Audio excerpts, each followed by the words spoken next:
السلام علیکم ورحمۃ اللہ وبرکاتہ۔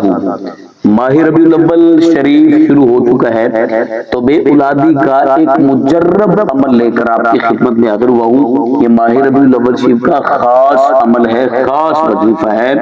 جن لوگوں کے ہاں اولاد نہیں ہے، جو بے اولاد ہیں، جو ہر سال سے اپنا علاج کروا رہے ہیں، پیسہ برباد کر رہے ہیں، مایوس ہو چکے ہیں، مایوس لوگوں کے لیے ایک امید کی کرن ہے۔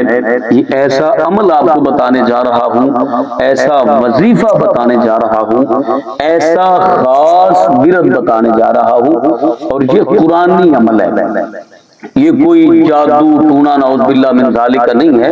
یہ قرآنی عمل ہے۔ یہ قرآن کریم فرقان حمید میں اللہ رب العزت نے اس بات کا ذکر کیا ہے، اور یہ وہ عمل بتانے جا رہا ہوں جو حضرت ابراہیم علیہ السلام نے عمل کیا، اللہ نے اسماعیل عطا فرمایا۔ تو عمل کیا ہے اور کب کس وقت کرنا ہے، مکمل تفصیلات میں جانے سے پہلے گزارش ہے کہ اگر آپ نے ابھی تک میرا چینل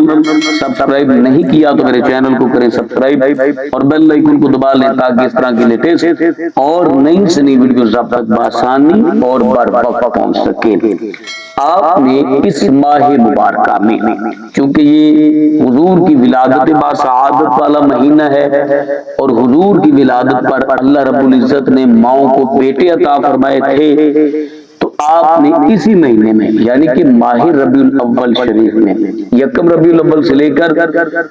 آخری ربیع الاول تک، اگر ربیع الاول میں نہیں کر سکے تو جب چاہیں یہ عمل کر لیں۔ آپ نے کرنا کیا ہے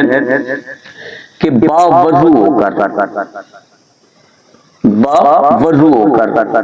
کثرت کے ساتھ نماز کے بعد بھی کر سکتے ہیں اور نماز کے علاوہ بھی آپ کر سکتے ہیں، اول آخر درود پاک پڑھیں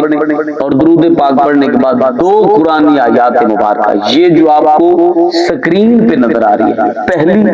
ربی حب لی من الصالحین، ربی حب لی من الصالحین، اور دوسری ربی لا تذرنی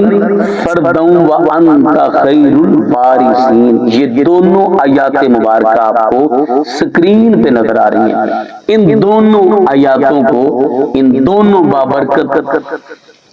آیات مبارکہ کو آپ نے کثرت کے ساتھ پڑھنا ہے، کثرت کے ساتھ پڑھنا بھی ہے، اور پانی پہ دم کر کے دونوں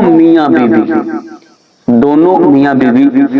پانی پہ دم کریں اور وہ پانی استعمال کریں، اور اس کے ساتھ دونوں میاں بیوی